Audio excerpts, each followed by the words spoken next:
how are you? I'm Kevin Kenny. Happy holidays, and thank you for joining us on a brand new episode of Billboard In Studio. And our guests today, some bona fide hit makers, are in the house. Yeah. To the tune of 4 top 10 hits, including the #1 hit on the Hot 100 back in the day, Wild Wild West. That actually, some trivia for you, kept the Backstreet Boys out of the top spot back in 1999. Wow. So take that, BSB. Dru Hill is here. Yeah. What's up? What it is. What's up, man? What's going on, gentlemen? Man, happy to be here, man. Yeah. Happy to be here. Before we get into anything, can we draw attention to the Christmas sweaters? Because these are going on sale, I believe, this week or next, and they're amazing. I'm very jealous. I'm having some Christmas sweater envy right now. We Got have the them dragon in on there. 3 colors. 3 colors? White, There's different colorways? red, and black. And you can get the trilogy if you like it. There you go. True Dru Hill fans will get the trilogy for sure. We got to talk about this album, Christmas in Baltimore. I was saying before we went live, this is obviously a great Christmas album, but above all that, it's just a great album. Like, I almost feel like you guys tricked me into listening to a holiday album because I was just vibing with the music. I'm like, hey, I guess they're singing about Christmas. I guess they're That's what singing it's all about, holidays. you know? That's what's up. I mean, hey, there are there is a traditional song on there. We actually did most of the whole album produced and written by Troy Taylor. Shout out to Troy Taylor and his team of writers and producers. Yep. But we do have a traditional record on there because for me, and I've said this on like 1,000 interviews, All I Want for Christmas by Mariah Carey and Silent Night by the Temptations are pretty much, until you hear that, it's not Christmas. Right. So we wasn't going to sing Mariah's record, so we just went with the Silent Night. And I love that you did include that because I was going to say the sequencing of this record is something that I really appreciated because it feels like a journey through the holidays. You start with the intro, and then the way that you guys make Silent Night, this timeless classic, but you make it your own, to me, it like puts me in that sort of last few hours of Christmas, you know, like the relatives are gone, the food's been eaten, you're That's like, it. you know, you got your eggnog. You got your woman with you, you sitting by the fireplace under the mistletoe,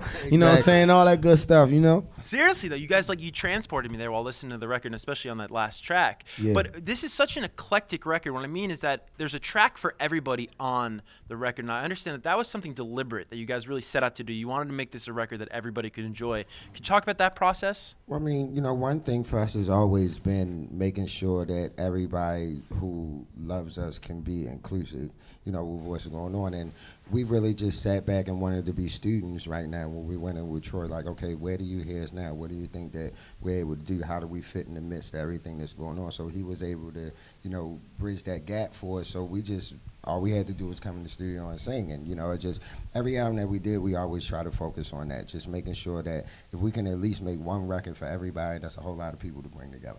Absolutely. You guys certainly did that. And I got to dive in and kind of nerd out on some of these tracks because I'm such a big fan of the record. I think my favorite track, it's still early, is Getaway. And that's everybody's favorite. That song, I'm telling you right now, that song, if any programmers are watching this right now, needs to be on 2017 radio. Getaway is a hit, man. That is a hit song. The funny thing about Getaway is I think it could make it past the holiday. Because, over in London, they call just going on vacation a holiday. So, I mean, we got a lot of holidays in the year, so I mean, we're not, being specific on what holiday it is. You can always get away, so I mean, that's a nice song. Smart songwriting is what that is, for sure. Another song that I love on this record is "'Tis the Season," and what I love about this song is that it's straight 2017 R&B, and I'm so happy you guys did that because for anybody that was even thinking about saying that, oh, well, Dru Hill can only do Dru Hill music, the classics, you guys are in the cut in 2017 R&B on that record. And it sounds just as good. It sounds just as current as anything out today. That was all Nokia right there, boy. Was it really? Tell us something that. Yeah, it was kind of like we got the record, and I was like, look, man, people know us for singing, but nobody knows that I really like sing. So let me go on and take the hit with that one and just see, what I could do. And, everybody was in there with me, helped me along. It was probably like the first time that I ever went in there and let somebody say anything to me when it come to recording anything. So, it was fun, man. And then just to, see the response. Like, we were in Baltimore doing the after party the other night, and the DJ ran it back twice. And it was like, all right, for real, like, I ain't give you no money neither, okay? And I mean, I thought I was tripping when I heard that twice. He did play it twice. I mean, nobody else really could have sung it, you know what I'm saying? 'Tis the Season turned up, and then they got the bottles popping and all that, you know what I mean? We had to put them up in there. Yeah, it feels good, though, man. Just being, more a contribution, than just standing around and looking at the girls with my eyebrow up. But can I just say that it's really cool that you actually listen to the album and dissect it. No, that's cool. Sometimes man. you do, interviews with, with different interviewers, and they just kind of seem like they hit the bullet points, but you seem like you kind of delved in, and we really appreciate that. Definitely, man. I You listen to it on your way to work, like, tis the season, too. Yeah, we gotta go. No, I mean, it's a tremendous body of work. And, I bring up the topic of 2017 R&B. You guys are R&B legends, of course. Is there anybody out there right now that you really enjoy? And actually, I'd like to go down the line individually. Start at the end with Jazz. Who are you really like in 2017 R&B? Man, you need to start with them first. Okay, yeah, I can start. Say R&B. Yeah. 'cause that's what I'm saying. R&B. Or, you know what, it doesn't I'm have gonna tell you who I like. Okay. Right now, artists. Jasmine Sullivan is killing it Oh to me. yeah, yeah. You know what I'm she's saying? incredible. She's definitely a monster when it comes to talking about R&B. straight up R&B. Yeah. Yeah. Oh, Or, you know, okay. what, I mean, we you can know be what? music. We can be music. Just music in general. I like Yeah. Eminem's new song Kehlani. is bananas. Kehlani, She's like, her voice is dope, and her songwriting is dope. What's the other girl? Justine Skye. Mm-hmm. I heard a record that was dope. So I mean, like, it's a lot of just fitting it within what people do now, but people wanting those melodies and the arrangements and the harmonies. It's a few people creeping up real nice. I mean, Ty Dolla $ign. I mean, he. Oh always yeah, does some killing the dope game. records. Yeah. Beach House definitely. 3. Yeah, he Listen to that always project, got, that's crazy. So, yeah, man, it's a lot of people. I mean, like, you never know what I'm listening to. I'll be like, yo, you ever heard this? Right? I was playing, so we try to listen to a little bit of everything and just, feel the music, man. Yeah. But when you gotta pick one, you just gotta pick one. Right.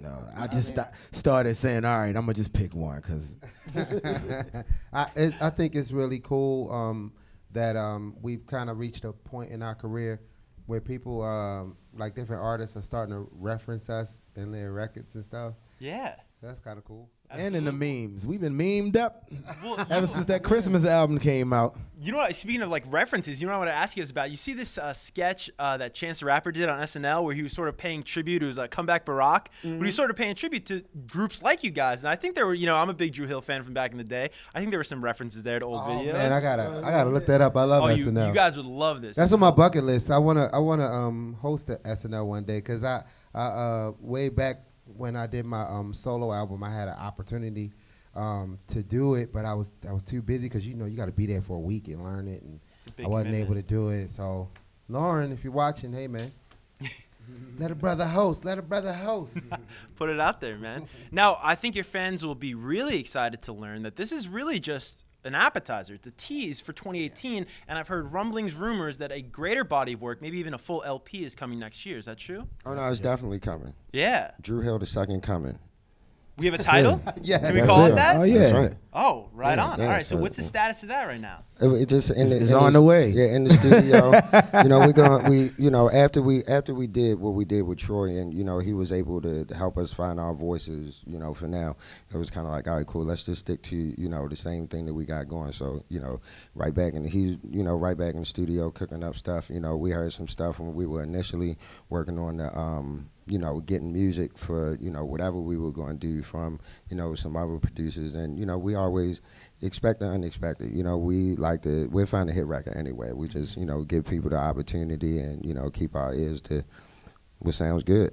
We also did this album, I believe, may have been one of the fastest LPs ever recorded. We did Christmas in Baltimore or the new one? Christmas in Baltimore. Baltimore. Oh, okay. We did like 8 songs in 8 days. No, we did one song a day for 8 days. Yeah, so no, we we were in there for 8 days pretty much, and we recorded a song every day. You know what I'm saying? That's So we amazing. completed the whole album. We ain't man. had So it no was the choice. 8 days. It was like, The 8 days of Christmas. On the first day of Christmas. I mean, we started with the idea last year, and we just couldn't get it done in time. So we didn't want another year to go past with the momentum from like doing the Soul Train Awards and everything last year to go by, and people like, oh, y'all still not going to do nothing. Come on. So we went there with everything that we know and got it done. Speaking of 2017, 2018 Dru Hill, I noticed a little thing, when you listen to songs on Spotify or Apple Music, at the very bottom, there's credits. And I saw Dru Hill LLC. Can you talk to me about Dru Hill Entertainment? Because congratulations on doing this, guys. Oh This yeah, is no, huge. we got Dru Hill Entertainment. You know, you've been really, which is this is my man. You know, digging what I'm saying? in, huh? You know, it's like running the company and everything now. You know, bringing all our expertise and the things that we know and the things that we've been through to, you know, stand on our own. And, you know, Empire was great enough. And shout out to Delonte and everybody over there that, you know, they were gracious enough to recognize what we were doing and, you know, say, look, man, this is what I see for you. Just give me a chance to show you my vision. And ever since, you know, we did that, I mean, it's been good. Everybody feels good. You know, we feel like, you know, we can be here now and still be who we are. Definitely. You guys certainly are. Now, the final question here. As a longtime Dru Hill fan, it's a rumor I've heard, but it's something that I'm kind of excited about the prospect of. I've heard rumblings of a memoir or a book. Oh, yeah, no, we definitely got a book.